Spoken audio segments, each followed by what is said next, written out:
Cheers. Cheers, man. This is the third time we've recorded this, so it can't be like it can't be authentic. Yeah. But Kagotobi's really nice. You'd like Kagotobi a lot. I think it's great.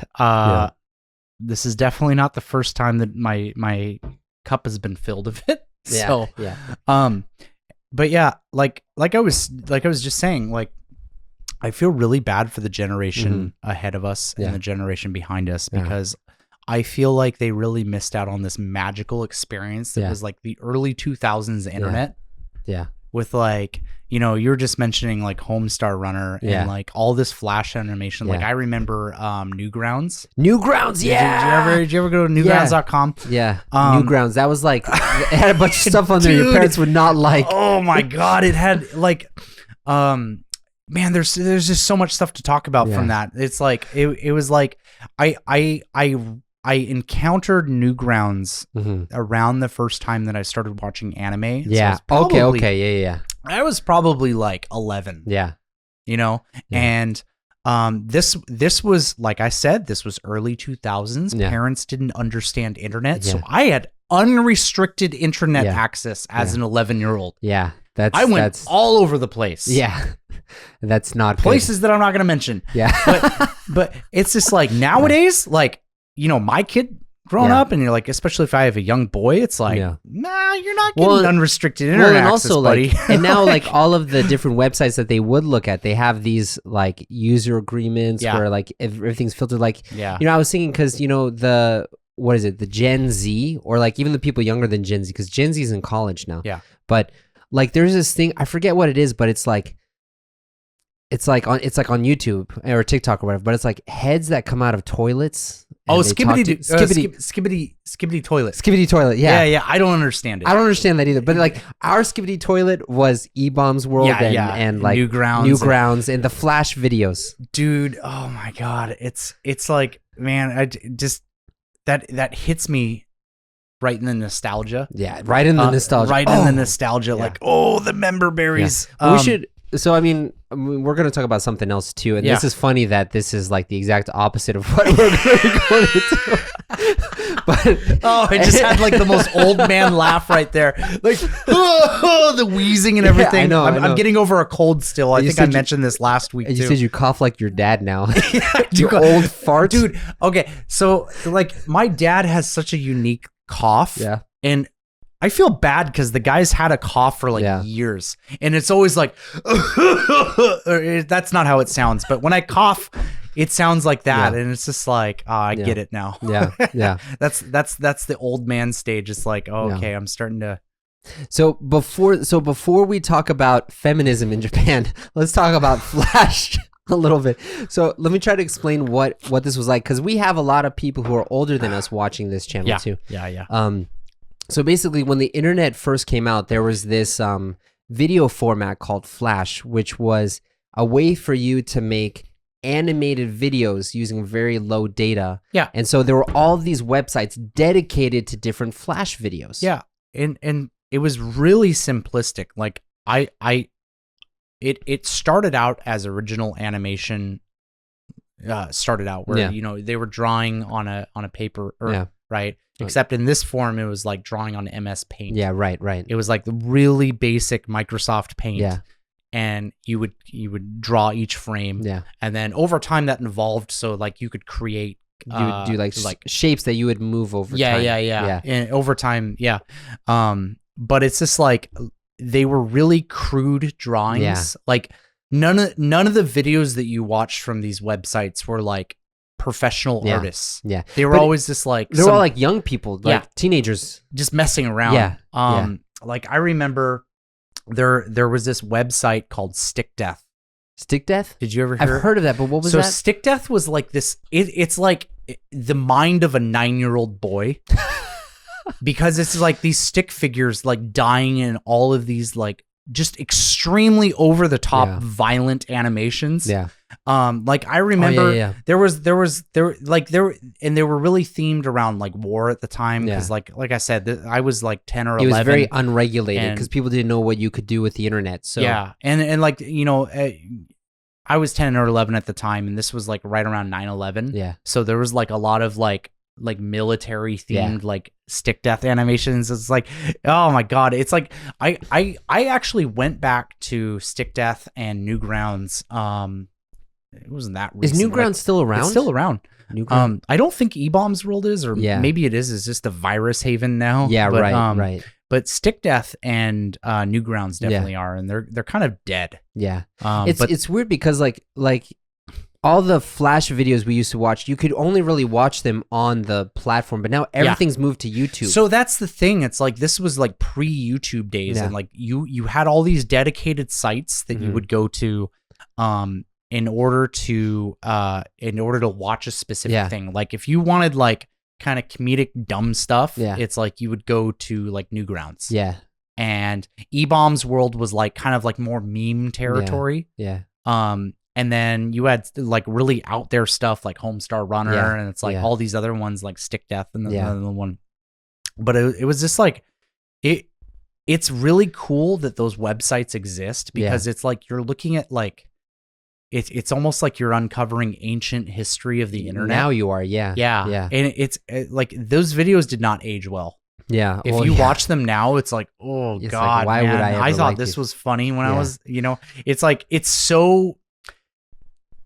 They were made by 9-year-olds. Yeah, were made by 9-year-olds. You know what I mean? It's like through and through. They were made by children for children to watch, and it was like, it was just pure chaos, and like there's something just magical about it. Well, one thing that I thought was really cool, and this wasn't so. Of course, you had places like Newgrounds and E-Bombs World, which were kind of like predecessors to YouTube, where a lot of users would upload their videos there, and you could watch the videos. But then you had like these other websites, which were almost like, I would say, amusement parks or theme parks on one thing, like Homestar Runner, because it wasn't just videos; they had games on there. Yeah, the site was completely interactive.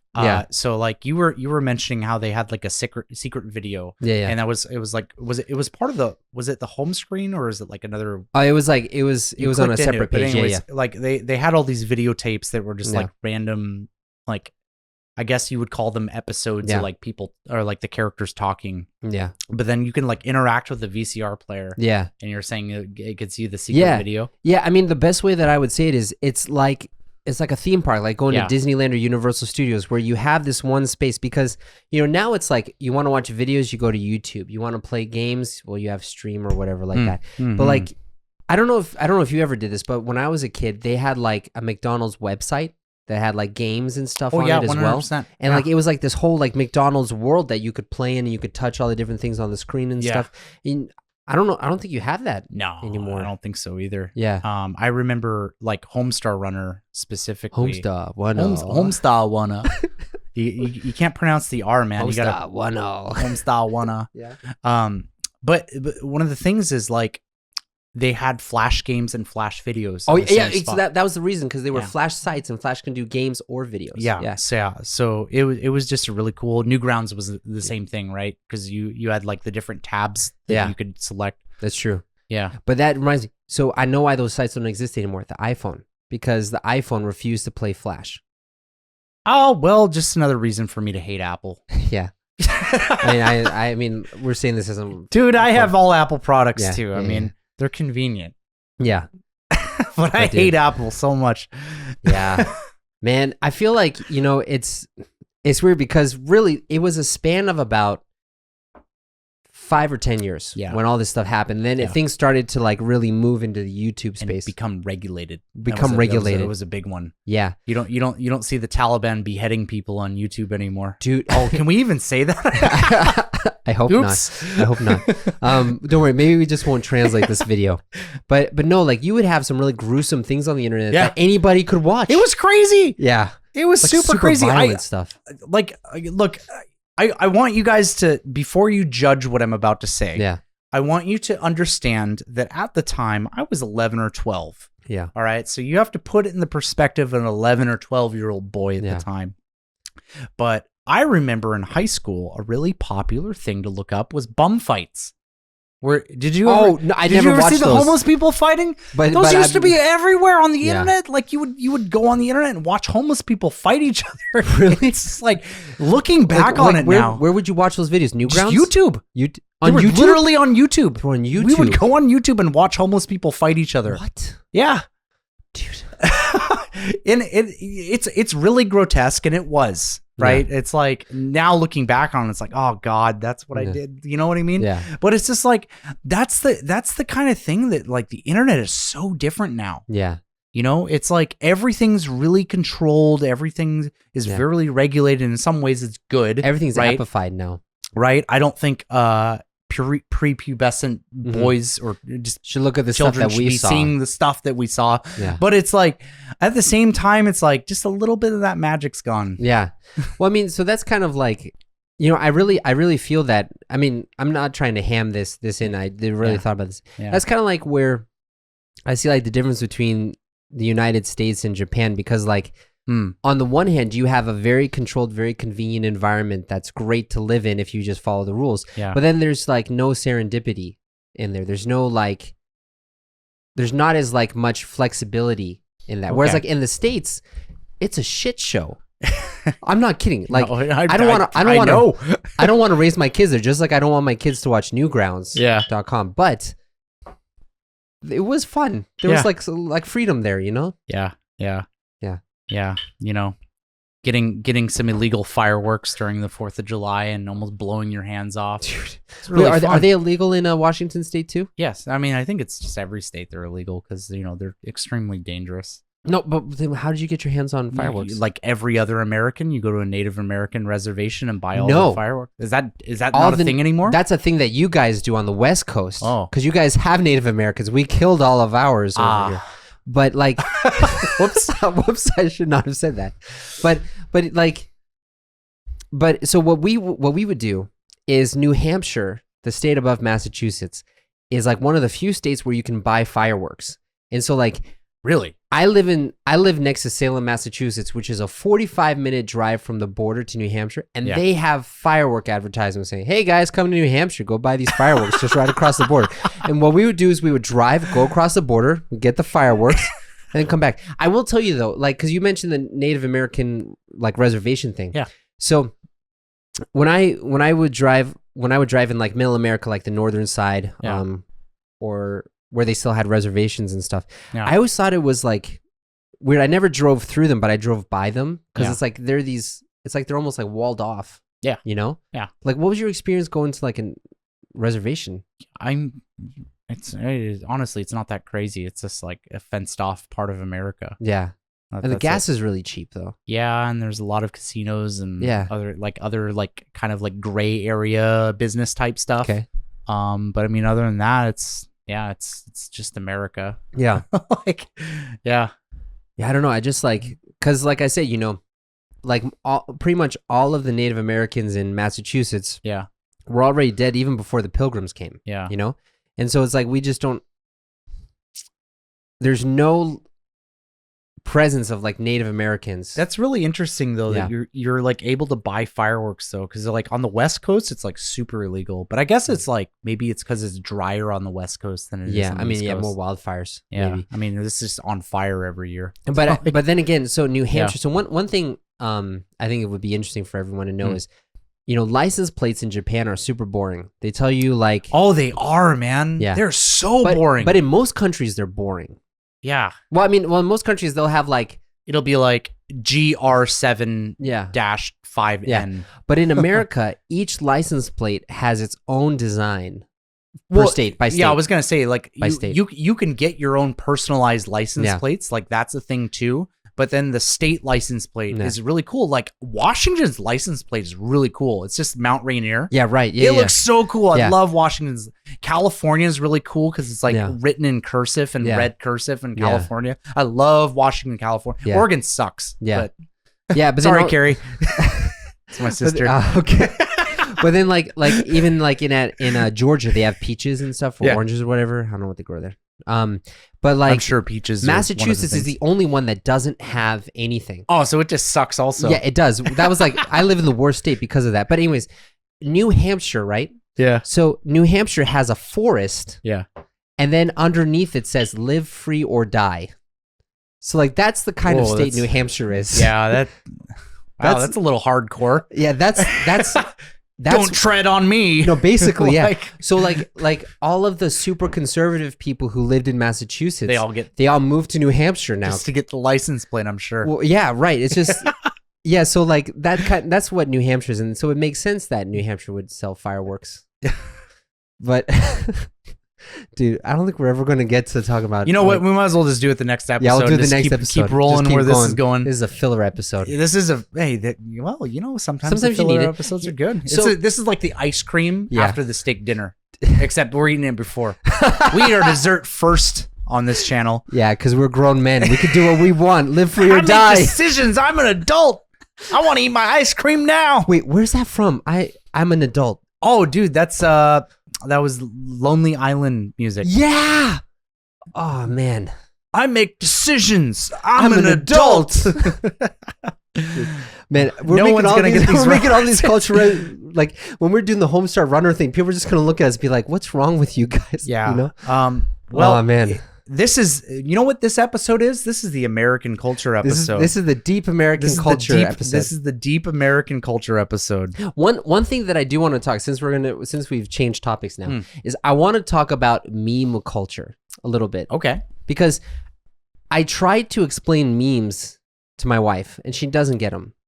Really? Because that's weird. Because Japan's like fully embraced memes. No. But like what I mean is the meme format where you have a picture, then you have like the top and the bottom text. Ah, yeah. That's what I mean. Yeah. Okay. Yeah. Okay. Like, I mean, I know meme is a more general term, but what I'm talking about is like a photo with text on the top and the bottom. That's interesting that she doesn't understand that, because I feel like that's really on brand with Japanese comedy. Because wait, let me explain how we make the connection right here. So Japanese comedy often has like a reoccurring joke that like everybody knows, and so like when the cues hit, and people know that the joke's coming, they know what to laugh at, right? Yeah, right. And it's like, you know, a common one. I can't do it right here, but I want to use my hands. Yeah. Is like when there's like an awkward or weird situation. Yeah. And you'll see this a lot with anime where it's like the characters are like, huh! Yeah. You know what I mean? Yeah. Where it's like they flip upside down. Yeah, right, and they're like lying on their back like that. Yeah. Like that, I think that's like a live representation of what a meme is. Yeah. Right. And so like, it's the same thing with like memes, right? So meme culture, you'll have a picture and everyone knows like the format. So like I'll use a really famous one, for example. It's Charlie and the Chocolate Factory. Oh yeah. Mr. Wonka, where it's like the sarcastic, like, you think you know what you're talking about? You don't know anything. You don't know anything, you know? And it's like, as soon as you see Willy Wonka's face, you know what to expect. Yeah, right. You know? And so that's why it really surprises me, because I feel like that just like is so in line with Japanese comedy. I think a lot of it is tied to American culture references too. So that's like, true. unless you, Yeah. so to explain kind of what we mean by a meme. So basically a meme is like a picture with a caption on it that's supposed to be funny, and each picture has like a meme as like the thumbnail for this. Dude, we should. I mean, we already have one. It's like your disembodied head and my disembodied head. That's like meme perfection right there. But so you have this picture, and then the picture is supposed to be a representation of something. Like for example, there was this one that I really like called Good Guy Greg. Yeah. Which is a guy who just is like looking back. He has a cigar in his... No, it's not a cigar. It's a doobie. It's a doobie. A little joint. A little joint. He has some marijuana in his mouth, and he's just smiling. And basically, Good Guy Greg is the good guy. He's the man that men should be. He hooks you up. Yeah. So I guess like in that case, yeah. Well, no, I'm not talking about from a drug sense. I mean, it's like he supports you. He looks out for you. Oh yeah, he looks out for you. Yeah. He's the one who always hooks you up with stuff. Yeah. It's like... So So like in most cases when it would be expected that a guy would do something bad, Good Guy Greg would do something nice. Yeah. So like well, you also had the opposite of him with Scumbag Steve. Scumbag Steve too. Yeah.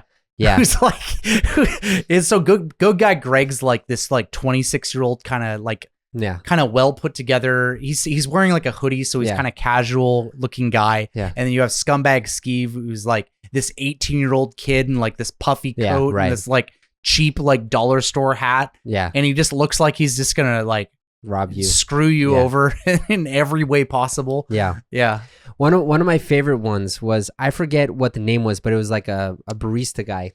Cause like I was in Seattle and stuff, but it was a guy in like a black t-shirt or a brown t-shirt, a V-neck shirt with his arms over, and he had a scarf on, right? And he had the glasses and the beard. hipster barista. Yes. Hipster barista. His hipster barista. Yeah. But like what they would do is they would like try to, like the captions on, it would be the same photo every time, but the caption would be different. And the caption would be explaining some sort of like funny idea that's kind of unexpected, but you do understand it because it's part of American culture. So like, for example, with hipster barista, on the top it would say spends $100,000 at art school, and at the bottom it says spends his day drawing lattes. Yeah, like that kind of thing. It's like, so you're laughing at that, and people are like, why is that funny?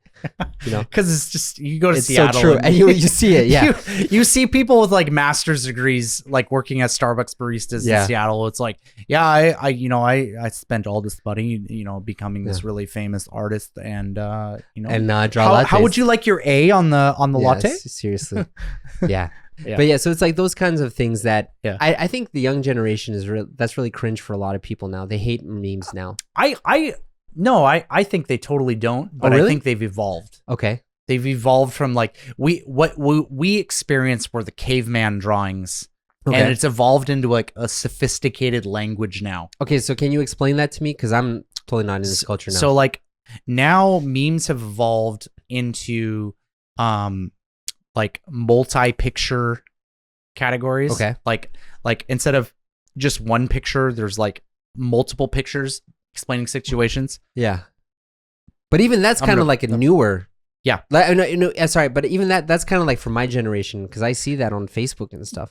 Yeah, it's because like the boomers are trying to adapt. Okay. So can you explain? So like, are you talking about the guy that like puts the clown makeup on and stuff? Oh yeah, stuff like that. Yeah. Or the Galaxy Brain. Galaxy. Oh Brain? Yeah, Galaxy Brain. Yeah. And I think what's become even more popular is what I'm going to pronounce it GIFs, because I'm a normal person. They're GIFs. The creator said it's called GIF. Subhuman. No. The creator said it's called GIF. I don't care I don't care what Picasso wanted me to think when I look at his stupid paintings. I'm going to think what I want to think. He drew shapes. I'm going to interpret them as damn shapes. I don't care. Dude, we haven't even drunk that much. What's going on? I'm just in a good mood to talk right now. I know, me too.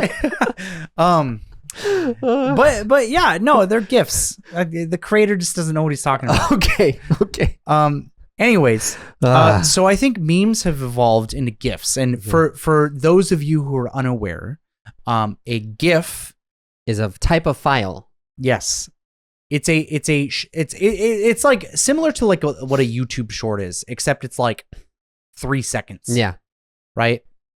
And so I think meme culture has kind of evolved into GIF culture now. Dude, I have a question. Did you collect GIFs as a kid? Yeah, I still do. You still do? Yeah. No, but like so when I was in middle school, I loved collecting Dragon Ball Z GIFs of like the different characters moving around and stuff. Yeah. Like I would have a folder of those and just like take them out every once in a while. Dude, that seems very. I really brand. like Dragon Ball Z. That seems very on brand with you, Arthur. Oh, shut up, man. Oh, I feel I've never felt so seen and yet so attacked at the same time. No, that's hilarious though. No, I do a similar thing, but I'm not unique to Dragon Ball. I just kind of pull things out of random. Like, I'll tell you, I actually just used a GIF today. I use them. Yeah. Oh, God, I sounded so old right there. I use them frequently, multiple times a day when I'm talking to people. So I was describing someone posted like a picture of them wearing a dress. Yeah. And okay, context here. It was a man. Mm-hmm. So he was cross-dressing, just kind of like in a joke situation. And it reminded me of Toy Story, Mrs. Nesbit. Oh yeah. And so I pulled the scene from Toy Story and took the Buzz Lightyear where he's dressed up in the pink little tea dress and it's like, I'm Mrs. Nesbit. Dude, so no one's gonna understand these references. I know. So one of my one of my teachers for my program, like we talk on Facebook and stuff. Like if there's a problem, he'll message me and I'll like fix things and whatever. But like at the end of our exchanges, because there are only like a few messages each, every time, almost every single time, he leaves a pro wrestling gif of like Hulk Hogan, like going, yeah, or something like that. Dude, I freaking love wrestling. Yeah. We're gonna go off on a little bit of a tangent. Dude, do you watch pro wrestling in Japan? I've been to it live. Really? We went there. We went there last year. I went with some friends. It is fun. Yeah. It is very fun. Wow. So we went to, I want to say Takada Baba. Okay. I want to say the arena's up there. Yeah. But it's like North Tokyo. Okay. Right? And dude, it is such a wild experience going to, because like Japanese wrestling is like, it's so over the top. Like more than in the States? No, I would say it's like right on par with the States. Yeah. But like they nailed the atmosphere of it. They like whoever started it here looked at American wrestling and was like, no one's taking this seriously. Yeah. We're just gonna run with that idea. Yeah. And so like there was a guy, like, first of all, the wrestlers' names were hilarious. Yeah. Like there was a guy who was like Captain Destiny. And like this other dude whose name was just Evil. Like he had like this like it almost looked like football body armor, but it's like kind of looked like spikes on it. Yeah. And his name was Evil. Okay. And that was the thing. He was just an asshole. Yeah. And that was his persona. Man. Like there was nothing else to him. And there was like this big fat guy with this huge gut, and him and Evil tag teamed against like two other guys. And like halfway through the wrestling fight, one guy like runs up and slaps the dude's belly. Yeah. And the other dude like lifts his shirt up and slaps the belly. And for like 3 minutes straight, they're just having this like slap contest until the other guy like tapped out. Yeah. And it was just like ridiculous. Like, this other wrestler, his name was the Emperor. The Emperor Was in like dressed in this all white suit with a cape. And was like came out singing karaoke. Okay. Just like the entire wrestling arena just turned into a karaoke room. Really? And where he's like come out and singing, and it was just like it was so all over the place.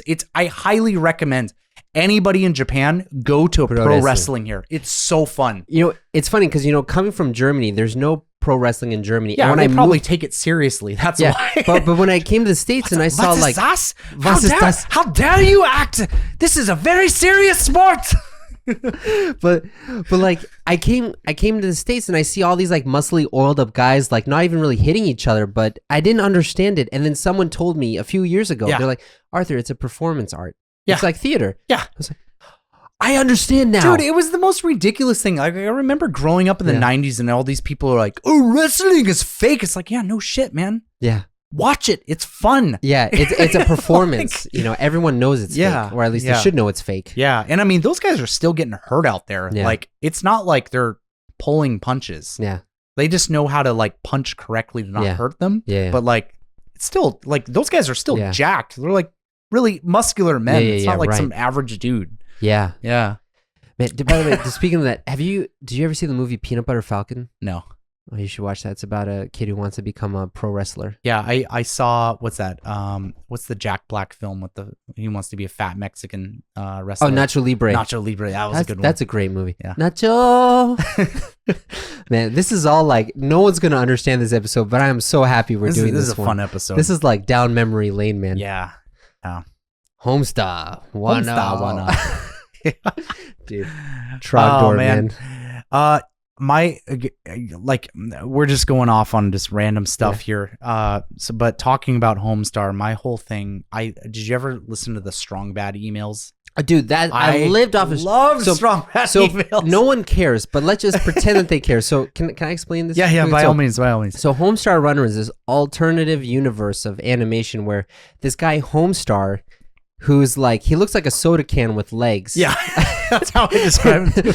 And he has like a cap on, but he basically lives in this world with all of his different friends. And one of the characters is Strong Bad, who's this small man with a Mexican like wrestling fighting. Yeah, he's got the luchador mask. He's got luchador mask on, and he's like, I'm Strong Bad, right? Yeah. And then one of the things that was most popular with him was something called Strong Bad emails, where he would go to his computer and people would actual fans would write him emails, and they would create these animations of Strong Bad responding to the emails. Yeah, and it was so great because so the entire screen was just like literally it's supposed to imitate Strong Bad's like computer screen. Yeah. And so you hear him typing and you see like the words typing back to the guy's response, and it was just so well done. Yeah. It was like, I remember what is there one that you remember from that? Oh man, Trogdor is the only one that I remember. Yeah, so there was this one, probably the most famous one is called Trogdor, because I forget what they asked, like if you were like a mystical creature or something. I know, please teach me how to draw a dragon. Oh, that's what it was. That's what it was. So it's like, teach me. So like this 7-year-old boy emails in and says, Dear Strong Bad, I really like your skills as an artist. Please teach me how to draw a dragon. And so this animated character Strong Bad is like, okay, I'll teach you how to draw a dragon. Brings out a piece of paper. First we draw an S, then we draw another S. And then we add the beefed up arms and the legs, and whoa, this is not good. He throws it away. He's like, you draw an S, another S. You add some teeth, and you add a snort, and you add some smoke. This is a dragon. What shall we call him? We'll call him Trogdor, the Burninator. And you know, it sounds so stupid, but there are people who got Trogdor tattoos. Yeah. I mean, they had like a whole like theme song, like Trogdor. They had games for Trogdor too, but it was like. It was really just like, if you're not a guy, it's very hard to understand. And if you're not like a guy from our generation, it's really hard to understand. Yeah. If you're not a little stupid, it's really hard to understand. Yeah, that's true. You definitely can't be intelligent and appreciate this. Yeah, I know. But it was just like the fact that, you know, people would create these things out of nothing. Like it was all a white board. Like there was nothing. It was a blank canvas. There was nothing else there. Did you ever watch Salad Fingers? I know it by name, so I'm gonna say no, but I probably have seen it. I'm gonna play it for you afterwards. It's one of the creepiest ones out there. Okay. But speaking of which, I think this is a good place to. All right, next episode is gonna be serious. Yeah, we're gonna talk about feminism in Japan. Oh no, sexism in Japan. Sexism in Japan. Yeah, that one. Great.